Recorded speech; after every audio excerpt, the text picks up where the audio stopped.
Imuri zuva redu munopenya pauzuru, munovhenekera mweya, munotiratidza nzira, munotipa ngoni dzenyu, munotipa noutsvene, munopa vanonamata, izvo zvinokomborera.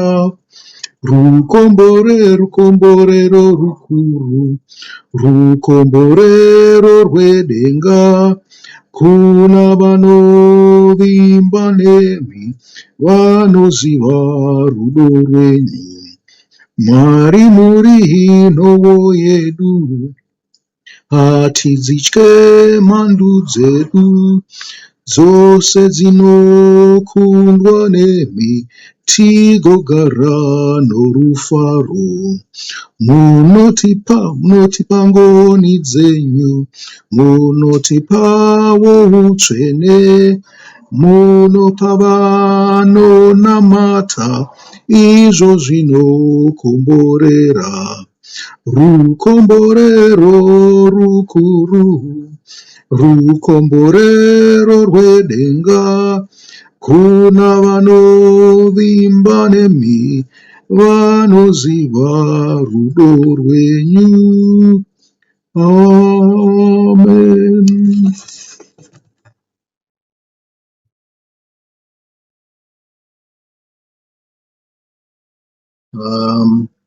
Levitical 24 verse 5.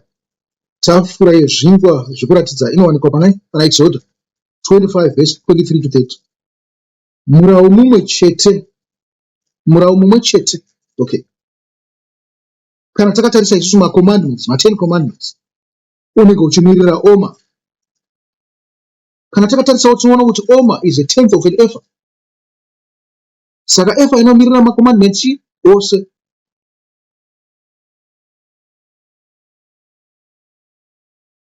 Ndakazomboda kuzvifunga kuti chingwa chaicho chaimborema kusvika papi, chikanzi between 640 grams kusvika pana 890 grams. Ndokurema kwechingwa chimwe chete nechimwe chete. Changa chisingareme too much. Chingwa chemazuva ano chinorema kusvika papi. Hatisvike zvacho kgs, I think it's much less. Kana chisiri kuma 500 grams ukamenya. Tikatiwo chingwa chimwe nechimwe chaimirira imba imwe yamadzibaba aIsraeri.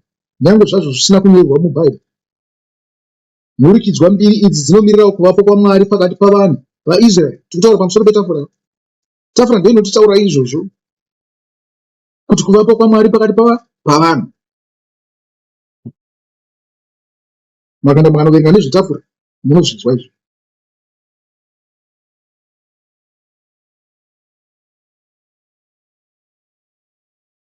Vanhu vaIsraeri vakanga vakapatsirwa kuita marudzi 12.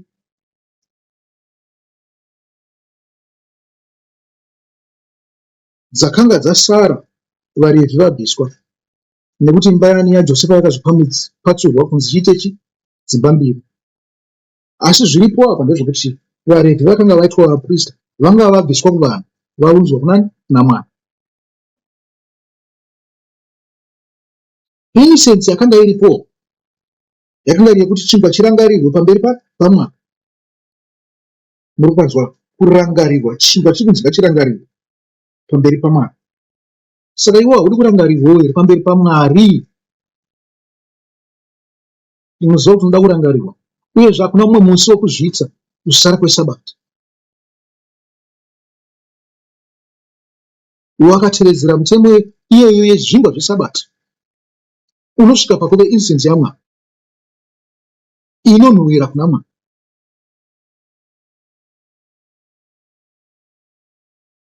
Vamwe vanotiwo nhurikidzwa idzi dziri 2 dzinomirira Jesu naMwari, kutaura kwavamwe.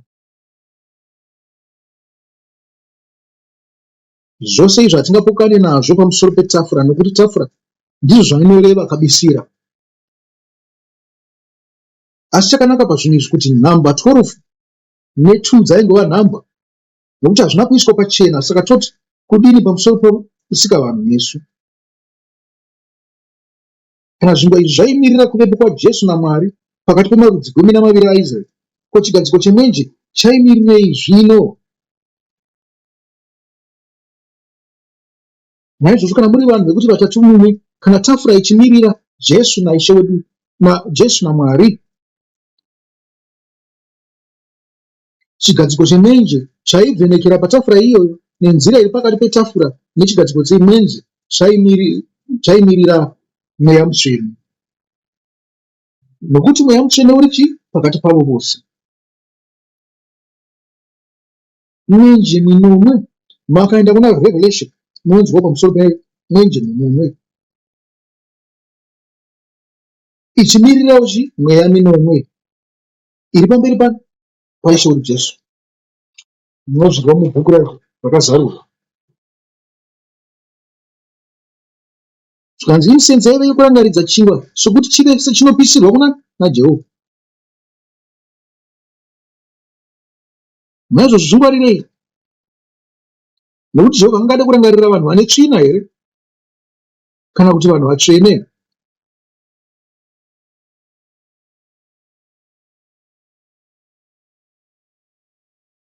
Ko, Jehovha angade nyama yenyu here?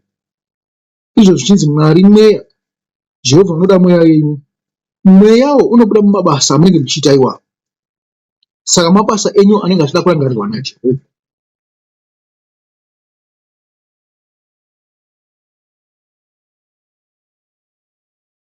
Naicho chingwa changa chiri chekudya chamwari chaizodyiwawo navaprista zvacho, asi zvinenge zvaitwa pamberi paMwari, nekuti vaprista vaigovana naye. Zvikanzi vaigovana neAtari, naizvozvo vaigovana naMwari. Zvavaidya zvakanga zviri zvitsvene. Muri kubatswa. Zvikanzi patsime reSaika paya, paakasangana naJesu nemukadzi akanga mbenga ane varume 5 kana 6, hataziva kuti vange varume. Munozviona pana Johani 4. Jesu anotiwo vadzidzi vake vadzoka vamuona achitaura nemukadzi uyu. Zvikanzi Ishe, idyai. Zvikanzi aiwa, ndine zvokudya zvamusingazive imi. Muri kuzwa? Jesu aireve chiiko paya? Makanyatsochiverenga chidzidzo ichi, nezvose mukafunga zvose zvandataura pamusoro peAtari, petafura, zvaingoreva kuti mukadzi uyu nyange zvakakanga ari mutadzi, akanga ari an adulterer, akanga agamuchira Jesu, akatenda muna Jesu, akabudisa mabasa kwakava kudya kwaishe wedu Jesu Kristu. Munoziva zvaakaita mukadzi uyu? Akatenda Jesu, akaita sei? Akaenda akanoparidza muguta, vanhu vakauya kuzonzwa Jesu. Namamwe mashoko, Jesu anoedza kutsanangura zvokudya zvatisingazive zvake ari mabasa edu.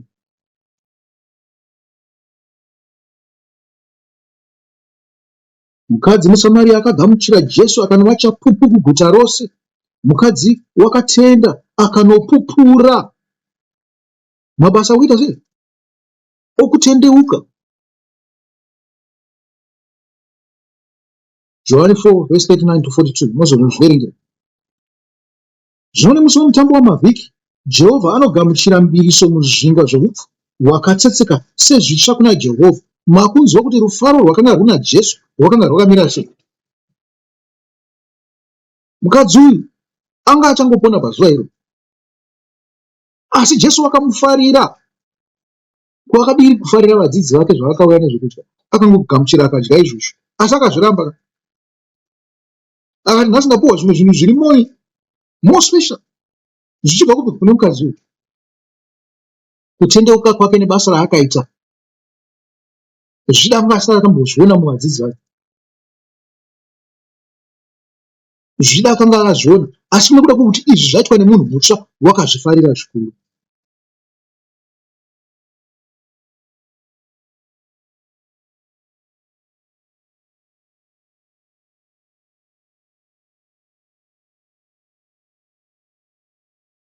Zvikanzi mbiriso yaiswawo muzvingwa zveupfu hwakatsetseka sezvitsva kuna Jehovha. Levitical 23 verse 15 to 18. Kudya ukauya navadzidzi haana kukuramba, asi akati anoda zvitsva. Mabasa avadzidzi akanga akanaka, asi kana tichifamba naJesu mumurau waJehovha, tichifamba nenzira dzaanotidzidzisa, tichava sengirozi tichiri pasi pano. Muri kuzvinzwa? Tichava sengirozi tichiri pasi pano. Zvikanzi Ishe wedu Mwari wedu anofarira vanhu zvikuru kupfuura ngirozi. Ngirozi anogara nadzo nguva dzose, dzinongogara dzichiita zvakanaka. Asi takabudisa chinhu chimwe chete kana zviviri zvakanaka, Mwari wedu unopembera pamusoro pazvo. Munoverengawo mufananidzo wemwana muparadzi.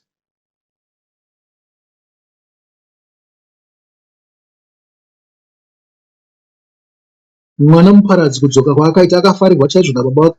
Zvikanzi akauraya mombe yakanga yakakora chaizvo pamusha ipa. Nyange zvake akanga atakura pfuma yake, vangadai vangoti aiwa, iwo wakadya pfuma yako kudhara, tinokuurayirei mombe ipi? Zvasara izvi ndezvemukoma wako, saka hapana chatinokuuraya. Zvikanzi asi vakatora yakakoresa, vakaita mutambo, vakatora hanzu dzokupfeka dzakanakisa nezvindori zvakanakisa neshangu dzakanakisa vakamupfekedza, vakaita pati. Mumwe mwanakomana wavo aivateerera akanga atori kumunda shabasa. Muri kunzwa kamufananidzo pakati pengirozi nomunhu.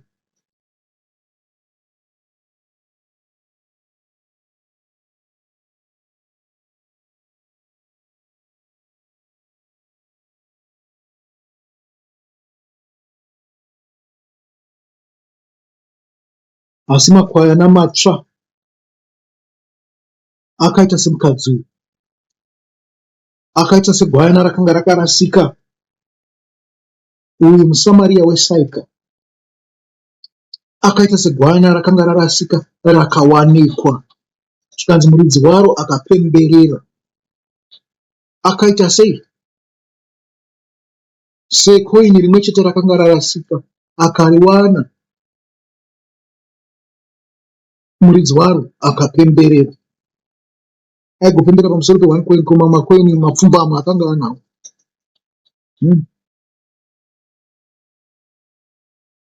Naizvozvo imi muri vatendi munofanirwa kurangarirwa naJehovha zuva rimwe nerimwe sechingwa chiri patafura. Ngatibure zvitsva kuti tipembererwe, tirangarirwe naMwari. Tinoziva kuti zvakakuomerai mazuva ose. Upenyu hwamazuva ano hauna kumboreruka, asi kana zvichikutambudzai, zvipeiwo nguva yekuzvipira kuna Mwari. Zvipeiwo nguva yekuzvipira kuna Mwari. Sokugadzirira zuva rimwe chete chete reSabata.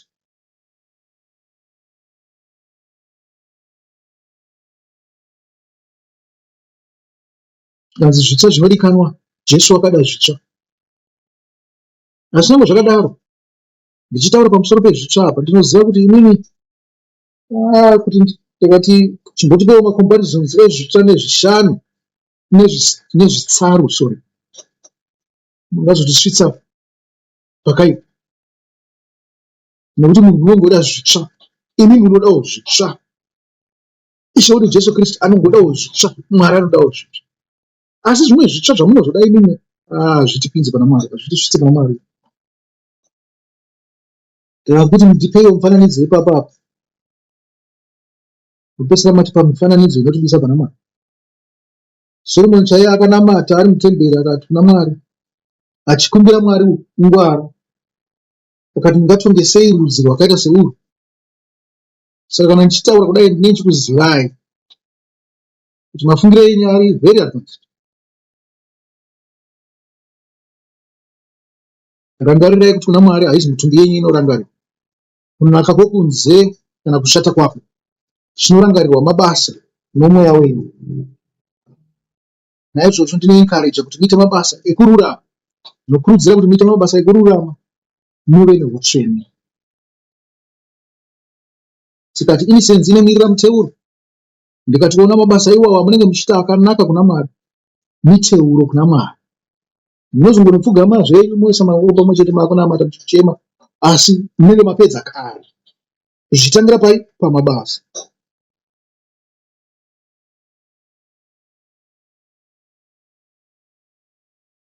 Nyange musina kunamata, sokunamata kunoita vanhu, asi mabasa enyu anenge achikumirirai, anenge achirangarirwa pamberi paMwari. Ndinofunga kuti makaenda mubhaibheri manzwi aya ndiri kutaura kuti mabasa ako arangarirwa kuna Mwari, kana kuti mipiro yako yarangarirwa kuna Mwari. Munoverenga pokunzi munhu iye sei akanzi zvawakanga uchiita zvarangarirwa kuna Mwari. Munhu iye aifanira kunge achiita mabasa akanaka, aifanira kunge akarurama. Naizvozvo mabasa enyu miteuro inokupupurirai.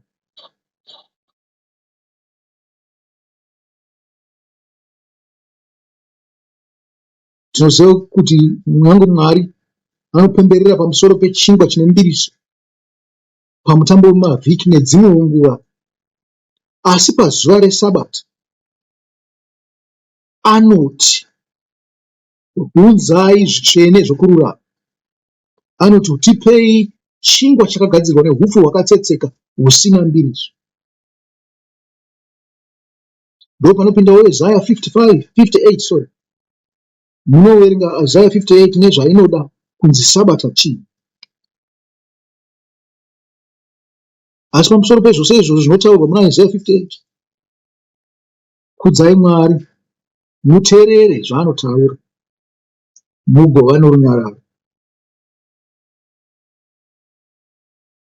Tichitarisawo nyaya yetafura, zvino zvaimbova zvaAroni zvava zvaaniko? Saka mufadzei iye, mukunzwa, fadzai iye. Uchadya zvinhu izvozvo, uchadya zvingwa zvodenge zvairi zvaAroni kana vanakomana vavo, zvava zvaani iko zvino? Haikona kududza kuti hazvisipo, kwete. Zvetafura izvi zvakanga zviri zvimisikidzo chete, mifananidzo. Mukunzwa, zvinhu zvangogara zvakanga zvichangogara zviripo. Haikona kuti tafura yanga disappear, tafura ichingoripo nanhasi, kusaiona kwayo ingoripo. Imi ndimi zvingwa zviri pamusoro petafura.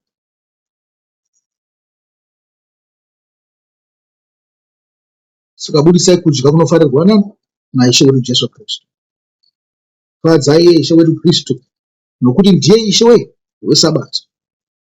Meso ake haabve pariri. Onai kuti maita zvakanaka pazuva iroro napamamwe masabata ose akakosha amungafunge, amungazvipe, uyezve masabata akatarwa. Mukati Sabata hapana, munenge mahotera ariko, mahotera Bhaari, mahotera Satani, anoti Sabata hakuna. Kupandukira Mwari, nekuti mubvunzo unenge uripo unenge kuti chamuri kuda kumboita pasabata racho chiiko panze pekukudza Mwari. Makagona kuupindura mubvunzo iwowo, zvichida mungaite zvinhu zvamunoda, asi handifungi. Zvinonzi kudzai Mwari nokumutya. Naizvozvo Jesu vaiva chingwa choupenyu, nemiwo munofanirwa kuva sechingwa pamberi pehama dzenyu nevanhu. Mabasa enyu ngaavhenekere, aratidze kuvapo kwaMwari pakati penyu. Vhenekai sechiedza murima guru, budisai michero inoenderana nekutendeuka. Chingwa ndiwo murawu, nemurawu ndiwo chingwa. Chingwa ndiro shoko, uyezve shoko ndiro chingwa. Endai pana John 4:14 nepana John 4:30. Naizvozvo fungisai kuti zvinorevei kuti vane zviuru zvishanu nezviuru zvina vakapiwa zvingwa nehove naJesu. Amadiwa, ndokuonekana nemi iko zvino tichigadzirira kuzobata chikamu chasara verse 10-16 pamusoro penyaya iyi. Tatenda.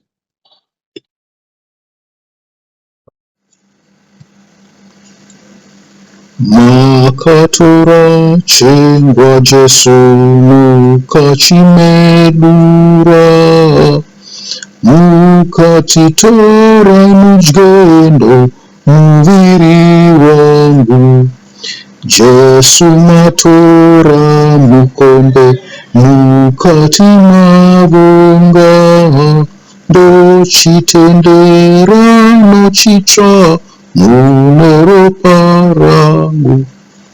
Tinotora chingwa Jesu totarira imi, tinotora tidye icho tichifunga imi, tinotora nomukombe tichiimba nemi, tinonwa kwauri tose tichifunga imi.